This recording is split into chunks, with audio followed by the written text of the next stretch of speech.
नमस्कार, मैं दीपक शर्मा और मेरे इस YouTube मंच पर आपका स्वागत है। दोस्तों, अगर आप गोदी मीडिया के न्यूज़ चैनल्स देखिए, अखबार देखिए, सोशल मीडिया देखिए, तो आपको ऐसा एहसास होगा कि इस पूरे देश में जैसे मोदी और बीजेपी ने कब्जा जमा लिया हो। लेकिन ऐसा है नहीं। मैं चाहूँगा कि आप ये देश का राजनीतिक मानचित्र मैप देखिए और यहाँ थोड़ी सी तस्वीर आपको अलग दिखेगी। मिसाल के तौर पर पश्चिम बंगाल, यहाँ पर ममता बनर्जी का कब्जा है। उड़ीसा एक बड़ा स्टेट, यहाँ पर नवीन पटनायक है बीजू जनता दल के। झारखंड, यहाँ पर हेमंत सोरेन है, कांग्रेस है। और अगर नीचे उतरें तो छत्तीसगढ़, यहाँ पर भी कांग्रेस है। और बगल में आंध्र प्रदेश, यहाँ पर जगन रेड्डी हैं, पहले कांग्रेस में हुआ करते थे। तेलंगाना, चंद्रशेखर राव, जी हाँ, चंद्रशेखर राव। और अगर थोड़ा सा और नीचे उतरें तो तमिलनाडु में स्टालिन है, केरल में कम्युनिस्ट पार्टी है, और फिर चढ़ें तो महाराष्ट्र में उद्धव ठाकरे हैं, एनसीपी है, कांग्रेस है। राजस्थान एक और बड़ा राज्य, वहाँ भी कांग्रेस है।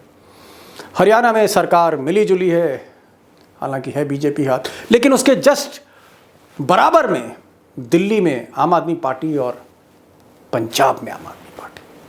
अब मुझे लगता है कि ये जो स्थिति देखकर आप समझ गए होंगे कि मोदी की घेराबंदी कैसी है। और शायद इसीलिए मोदी और शाह काफ़ी समय से चुपचाप सीक्रेटली एक ऑपरेशन को अंजाम देना चाह रहे हैं, और आज उसी ऑपरेशन पर खुलासा है। अब ये जो सीक्रेट ऑपरेशन काफ़ी अरसे से चल रहा है दिल्ली से, 3 बड़े खिलाड़ी हैं दोस्तों इसमें। मोदी जी हैं, अमित शाह हैं, देवेंद्र फडणवीस हैं। और चोरी छिपे जो ऑपरेशन है सीधे सीधे महाराष्ट्र पर फोकस है। जी हाँ, देश की जीडीपी का, इकॉनमी का किंग, जहाँ पर देश की कमर्शियल कैपिटल मुंबई है, वहाँ पर निगाहें हैं। और बीजेपी को लगता है कि वो सिंगल लार्जेस्ट पार्टी की हैसियत से कभी भी खेल बिगाड़ सकती है। और शायद इसका अंदाज़ा कुछ महीने से एनसीपी को भी है, कांग्रेस को भी है, शिवसेना को भी है। आप बात समझ लीजिए, महाराष्ट्र को बदनाम करना की एक बहुत बड़ा साजिश है। महाराष्ट्र, बंगाल और झारखंड, ये 3 राज्यों की सरकार गिराने की साजिश चल रही है और ईडी और सीबीआई का हथियार बना रहे हैं। हमारे जैसे लोग जो पार्टी के लिए अपनी जान देने को तैयार है, हमारे जैसे लोग, हम सबको। अब दोस्तों, संजय राउत बड़ी बड़ी बातें कर रहे हैं, और ये जो आप उनका बयान देख रहे हैं ये 1.5 महीने पहले का है। और आज संजय राउत के इर्द गिर्द भी ईडी का शिकंजा कस गया। वो भी ईडी की गिरफ्त में आ चुकी है। और सिर्फ संजय राउत नहीं, अनिल देशमुख जेल में हैं, जो गृह मंत्री थे महाराष्ट्र के, बड़े ताकतवर। नवाब मलिक स्क्रीन पर छाए रहते थे, वो भी जेल में है। शरद पवार के काफ़ी खास नोटिस तो शरद पवार को भी मिला है, नोटिस प्रफुल्ल पटेल को भी मिला। ईडी और इनकम टैक्स और सीबीआई के नोटिसेस दर्जन भर नेताओं को, गैर भाजपा के जो हैं महाराष्ट्र में, उनको जा चुका है। दोस्तों, यहाँ एक चीज़ का मैं जिक्र करना चाहता हूँ। आपने 3 चेहरे देखे, मोदी जी, फडणवीस और शाह। अब 3 एजेंसियाँ भी देख लीजिए, ईडी, इनकम टैक्स और सीबीआई। अब इनकम टैक्स और ईडी ये वित्त मंत्रालय के अधीन आती हैं, लेकिन इनको चलाते चाणक्य यानी अमित शाह है। और सीबीआई कहने को कागज़ पर ऑटोनोमस एजेंसी है, इसकी भी लगाम कहीं ना कहीं चाणक्य के पास है। और पिछले कुछ दिनों से एक तूफान सा आया हुआ है महाराष्ट्र की सियासत में, और उसका नतीजा ये था कि शरद पवार को मुंबई से उड़ान पकड़नी पड़ी, फ्लाइट पकड़नी पड़ी, दिल्ली आना पड़ा और मोदी जी के साथ मीटिंग करनी पड़ी। अब उन्होंने इस 25 मिनट की मीटिंग में क्या करा, इस पर मैं आऊँगा। और मैं ये भी कहना चाहता हूँ कि ये जो मीटिंग आज हुई है मोदी और पवार की, कहीं ना कहीं राजनीतिक समीकरण महाराष्ट्र में या तो बनेंगे या बिगड़ेंगे। अब दोस्तों, ये जो ऑपरेशन मुंबई है, जिसमें तमाम एजेंसियां, खुफिया एजेंसियां, इन्वेस्टिगेटिव एजेंसियां, उनके भी अधिकारी शामिल हैं, और जिस तरह से महाराष्ट्र में चुन चुन कर टारगेट किया जा रहा है, कारपेट बॉम्बिंग की जा रही है गैर भाजपा नेताओं पर, इससे एक बात तो साफ जाहिर है कि 2024 से पहले हो सकता है महाराष्ट्र की सरकार गिर जाए। मैं उस पर आऊँगा, और मैं आज आपको महाराष्ट्र के बड़े नामी गिरामी राजनीतिक विश्लेषक अशोक वानखेड़े जी, इनसे भी रूबरू कराऊंगा। ये भी कुछ अंदर की बात हिला देने वाली आपको बताने चाह रहे हैं। लेकिन मैं चाहता हूं कि इससे पहले कि हम अशोक जी के पास जाएं, इससे पहले कि हम ऑपरेशन मुंबई की को तफसील से डिस्कस करें, मैं चाहता हूं कि एक बार राजनीतिक स्थिति, सदन की क्या स्थिति है, महाराष्ट्र में किस सरकार की क्या ताकत है, किस पार्टी की कितनी संख्या बल है, एक बार इसको देख लेते हैं। अब दोस्तों, मौजूदा समय में महाराष्ट्र में जो सरकार है वो एनसीपी की, शिवसेना की और कांग्रेस की है। इन तीन पार्टियों की सरकार है, जिसे महाविकास आघाड़ी कहते हैं। और अगर आप सदन का जो संख्या बल देखें, आप सदन में महाराष्ट्र में, तो शिवसेना के पास 56 इस वक्त विधायक हैं, एनसीपी के 54 हैं, कांग्रेस के 44 हैं, और ये तीनों मिलकर कहीं ना कहीं बीजेपी के 105 से बहुत ज़्यादा है, क्योंकि 288 का हाउस है और 145 जो है वो मेजॉरिटी मार्क है। तो आप कह सकते हैं कि ये जो गणित है, इसमें अगर कोई भी पार्टी टूटती है, अगर आप देखें, अगर एनसीपी टूट जाती है तो बीजेपी सरकार बना लेगी, शिवसेना अगर वापस अपने पुराने बड़े भाई के पास चली जाती है तो भी सरकार नहीं बन जाएगी, बीजेपी की बन जाएगी, या कांग्रेस टूट जाती है पूरी तरह से, जिसकी तमाम प्रयास, कोशिशें हो रही हैं, अगर ऐसा हुआ तो भी सरकार कोई ना कोई नहीं बन सकती।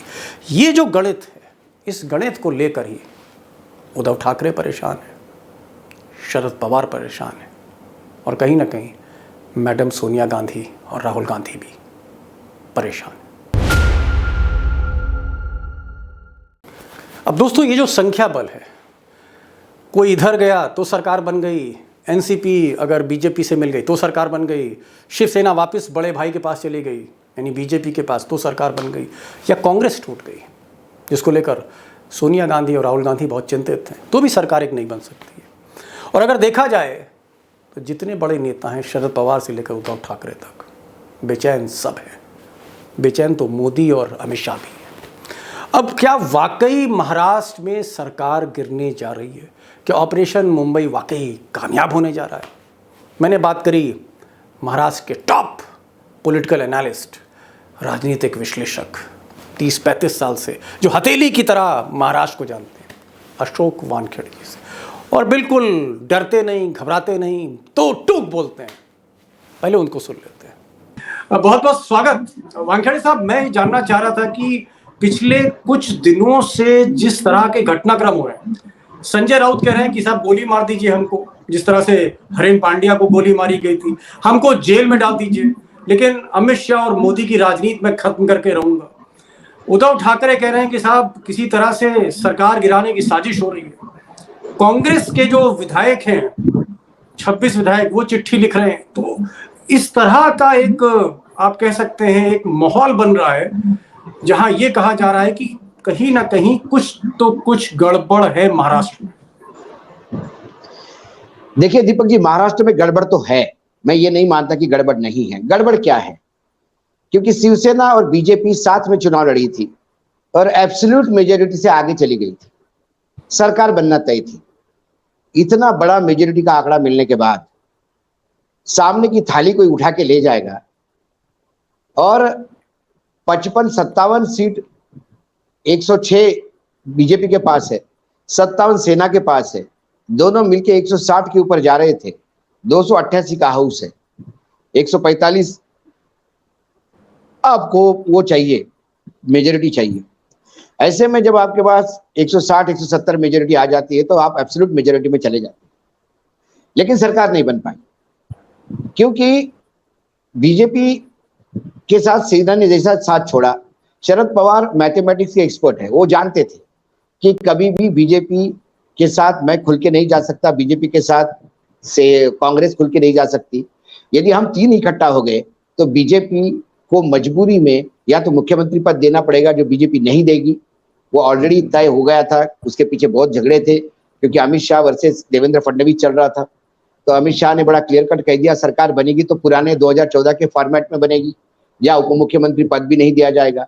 और फिर शिवसेना अड़ी रही कांग्रेस मुख्यमंत्री पद के लिए, और फिर एक नया गठबंधन बना जो 170 के आसपास जाता है। कांग्रेस 44-45 है, 53 एनसीपी है, और फिर जो तुम्हारा शिवसेना है 56 के आसपास। सेना, और ये एक गठबंधन बन के सरकार बनी। अब हो ही रहा है, जिस दिन सरकार ने शपथ ली उस दिन से बीजेपी आक्रामक और भयावह आक्रामक है। मैं बार बार एग्जांपल देता हूं कि विरोधी पक्ष विपक्ष कैसा होना चाहिए ये देखना है तो महाराष्ट्र में बीजेपी देखिए, रोज शाम तक सरकार को ये बोलना पड़ता है कि हम नहीं गिर रहे, हम एक है। ये बोलने के लिए मजबूर इसलिए करते हैं कि सामने से हमले इतने तेज होते हैं। चुनाव के पहले ही शरद पवार को ईडी का नोटिस देके, केंद्र का वो ईडी का नोटिस शरद पवार ने अपने फेवर में कर लिया।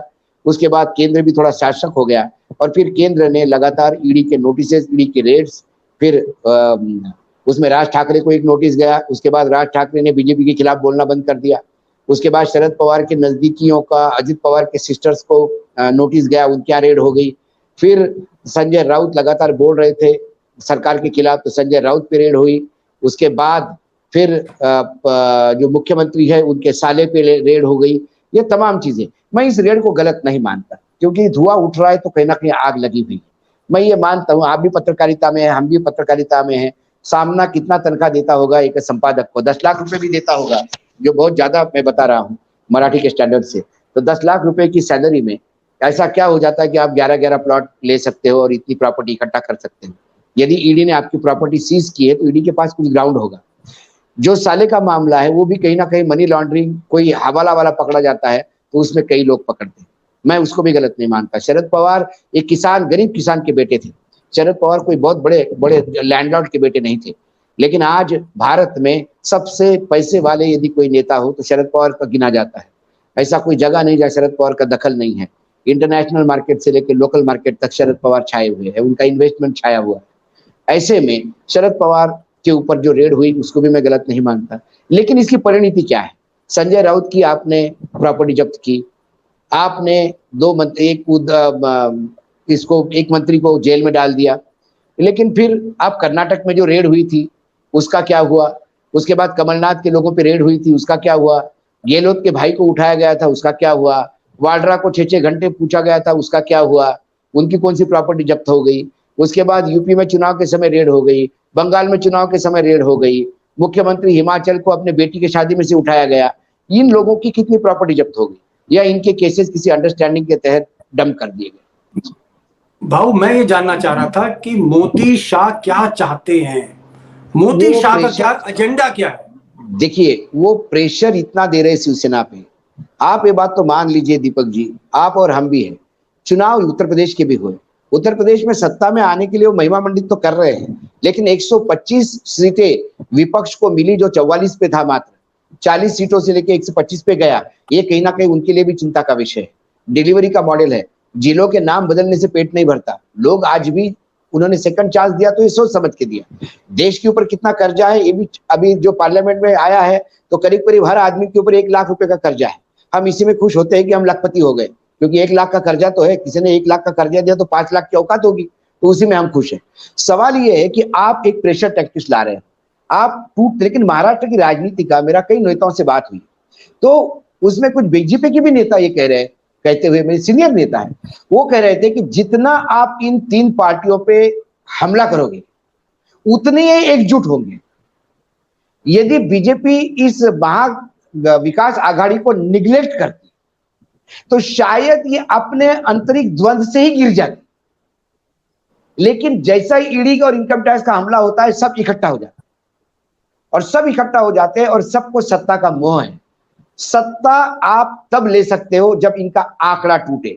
170 का आंकड़ा है, वो टूटता नहीं तो चाहे जमाना इधर की उधर हो जाए, वो सरकार गिरती। एक बात भाव और आ रही थी, उद्धव ठाकरे जो मुख्यमंत्री हैं, उनके तरफ से खबर आई सूत्रों से कि वो जो गृह मंत्री हैं इस वक्त, दलीप पाटिल साहब, जो इस वक्त महाराष्ट्र के गृह मंत्री हैं, एनसीपी के कोटे से, उनसे वो सेटिस्फाई नहीं है और उनको लगता है कि जो गृह मंत्री हैं वो कहीं ना कहीं बीजेपी पे सॉफ्ट हैं, थोड़ा सा फडणवीस के प्रति सॉफ्ट हैं।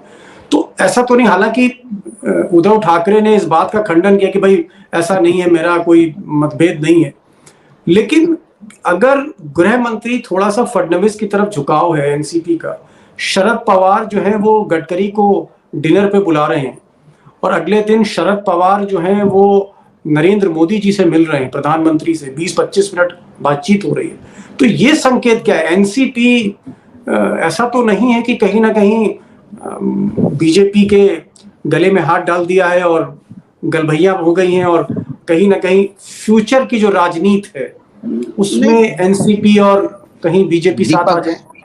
दीपक जी, एनसीपी का कोई इनाम धर्म नहीं है, उनकी कोई नैतिकता नहीं है और फिलॉसफी नहीं है। मैं आपको एक एग्जांपल देता हूं। जब पृथ्वीराज चौहान मुख्यमंत्री थे तो राष्ट्रवादी एनसीपी और कांग्रेस सत्ता में थे। टेन्योर खत्म होने के 1 महीना पहले एनसीपी ने सपोर्ट विड्रॉ किया, सरकार गिरा दी, राष्ट्रपति शासन लागू हुआ, चुनाव हुए। तो ये पहला उदाहरण है जहां एनसीपी ने कांग्रेस को बर्फ में लगाया।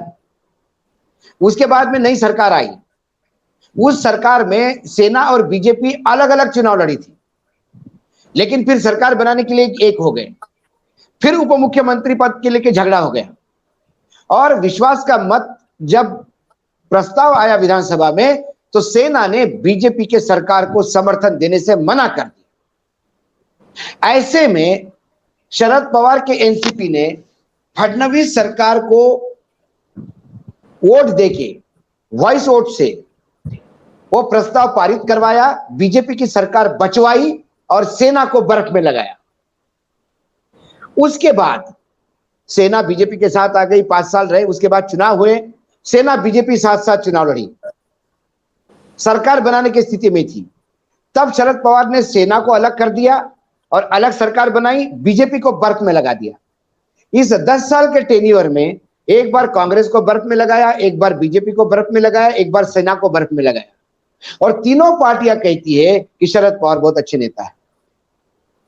शरद पवार की, इसीलिए मैं कह रहा हूं, शरद पवार का ये जो आपने कहा कि मुख्यमंत्री ने भले ही कहा होगा, मुख्यमंत्री कार्यालय ने, कि मैं गृह मंत्रालय से बहुत खुश हूं, लेकिन एक बात मानिए आप कि जब से एनसीपी सत्ता में होती है, मतलब कांग्रेस के साथ ही सत्ता में रही है और पहली बार अब शिवसेना कांग्रेस और एनसीपी साथ में रही, जब सत्ता में आई है एनसीपी महाराष्ट्र में, गृह मंत्रालय उन्होंने अपने पास रखा है और गृह मंत्रालय शरद पवार चलाते हैं, मंत्री पपेट होते हैं। अब आखिर में कि फिलहाल अगर मैं 2 मिनट में आपसे चाहूं कि अब महाराष्ट्र की राजनीति किस दिशा की तरफ मुड़ रही है, क्योंकि 2024 में लोकसभा चुनाव है, आपको क्या लगता है? नहीं, लगातार प्रयास बीजेपी का यह है 2024 के पहले सेना को वापस ले आए, शिवसेना को अपने फोल्ड में लाने का भरकस प्रयास बीजेपी करेगी। इसीलिए कई बार बीजेपी के नेताओं के भी अलग अलग स्टेटमेंट आते हैं। दूसरी ओर जो सरकार है, मुझे लगता है सरकार, मैं ये नहीं कहता कि किसकी रहेगी, मैं इतना जरूर कहता हूं कि उद्धव ठाकरे 5 साल पूरे करेंगे। अब वो किसके भरोसे करेंगे, एनसीपी कांग्रेस के भरोसे करेंगे कि बीजेपी के भरोसे करेंगे, ये कैच है, ये भविष्य के लिए मैं छोड़ देता हूं, लेकिन उद्धव ठाकरे मुख्यमंत्री पद पे 5 साल पूरे करेंगे, इतना तय है।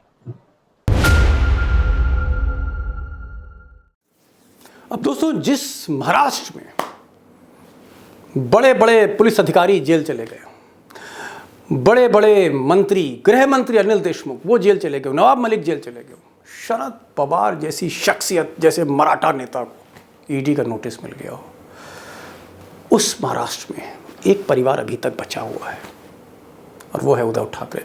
कुछ रिश्तेदारों पर ज़रूर नोटिस गए हैं, थोड़ा सा प्रेशर डाला गया है, लेकिन उद्धव ठाकरे, उनके बेटे पर सीधी कार्रवाई अभी तक कोई नहीं हुई है और शायद इसी अर्थ को समझना है। और जैसा कि अशोक वानखेड़े जी ने भी इशारा किया कि आरएसएस चाहती है और बीजेपी भी चाहती है कि शिवसेना एनसीपी कांग्रेस को छोड़कर वापस बड़े भाई के पास गोद में आए। यानी उद्धव ठाकरे वापस बीजेपी में आए और इसके प्रयास चल रहे हैं। वो जो एक ईगो हैसल है देवेंद्र फडणवीस और उद्धव ठाकरे के बीच में, या ठाकरे और मोदी के बीच में, या फिर अमित शाह के बीच में, कोशिश हो रही है कि क्या कहीं उनको किसी तरह से डाइल्यूट किया जाए। तो एक चीज़ जो दिख रही है वो ये कि बीजेपी चाहती है कि 2024 से पहले शिवसेना को वापस ले आए। लेकिन संजय राउत के खिलाफ आज जो कार्रवाई हुई वो कुछ और इशारा कर रही है। हालांकि अभी भी पिक्चर बहुत क्लियर नहीं है, लेकिन एक चीज़ लगती है कि सरकार किसी की भी रहे, मुमकिन तौर पर उद्धव ठाकरे महाराष्ट्र के मुख्यमंत्री रहेंगे। बहरहाल आज बस इतना ही, और मैं चाहूँगा कि आपके कमेंट्स मुझे कम मिल रहे हैं, कमेंट्स मुझे मिलने चाहिए। किस तरह की खबरें आप देखना चाहते हैं, कहाँ पर मैं फोकस करूं, जहाँ पर गोदी मीडिया भ्रम का जाल बुन रही है उस जाल को मैं कैसे तोड़ूं, वो विषय आप बता सकते हैं। और पर्दे के पीछे जो कुछ हो रहा है इस देश की सियासत में फाइनल से पहले 2024, उसके बारे में भी आप अगर सजेस्ट करेंगे तो मैं ज़रूर एक वीडियो बनाऊंगा। समय आज बहुत ज़्यादा हो चुका है, इसलिए मैं सिर्फ इतना कहूँगा कि प्लीज़ बेल आइकॉन जो है उसको क्लिक कर लीजिए, नोटिफिकेशन चले जाएं, सब्सक्राइब करिए, दोस्तों में व्हाट्सएप पर इसको शेयर करिए। इस आवाज़ को, ये आपकी आवाज़ है, सच जानने की आवाज़ है जो आपको गोदी मीडिया नहीं दिखाती। आज बस इतना ही। नमस्कार।